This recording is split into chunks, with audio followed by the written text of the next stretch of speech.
રાજા બોલાવે પ્રધાન આવ્યા જી મહારાજા આ રાજ્યની અંદર મારું શું કામ પડ્યું હરે પ્રધાનજી આજ મારી વિંગલગઢની પ્રજા આજ સુખમાં ગરગડા રસી રહી છે કે પછી દુખના હુડા રડી રહી છે જી મહારાજા એટલે હકડાઈ હોવા છતાંય આપણી રાજની પ્રજા બપોર પછી સુખી છે હરે પ્રધાનજી આજ મારા ગઢના ગાગરે આજ કાળી કોયલટ ભૂકા કરી રહી છે તો લાગે છે તો દુશ્મનના ઘરનો માણસ આપણા પિંગલગઢમાં મહેમાન ગતિ કરવા માંગતો હોય એવું લાગી રહ્યું છે માટે આપણા રાજની અંદર એવા ચોકી ફેરા કરો કે આજ ગઢ પિંગલના ધણીની રજા સિવાય બહારનો માણસ અંદર નહીં અંદરનો માણસ બહાર નહીં પ્રધાનજી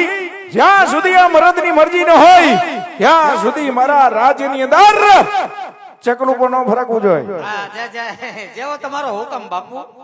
અરે મહારાજા હું તમારી ભેગો 20 વર્ષથી નોકરી કરું જ્યાં લગન હું રાજમાં હોય ત્યાં લગન કોઈથી શીખ ન ખવાય તો અહીંયા શીખલું તો હું પણ શીખલી ન ફરકે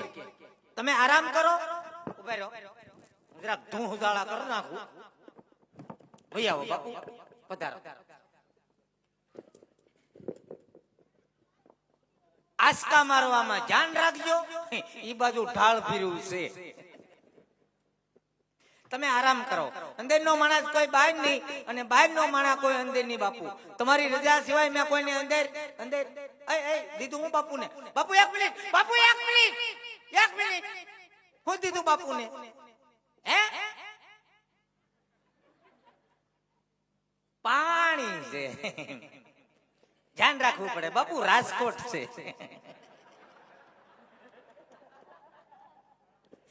આવતો નહીં હવે ડેડકા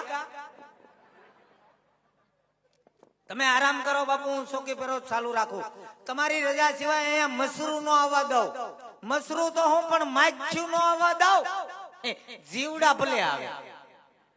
તારે તમે આરામ કરો અને હું સોકી ફેરો ચાલુ રાખું અંદર નો માણસ કોઈ બહાર નહીં અને બહાર નો માણસ કોઈ અંદર નહીં તમારી રજા વગરનું કોઈને અંદર નો આવવા દઉં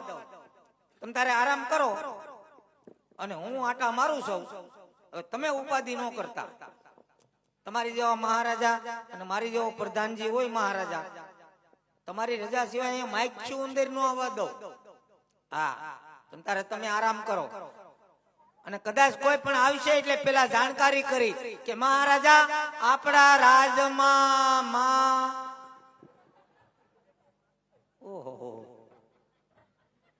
ઓહો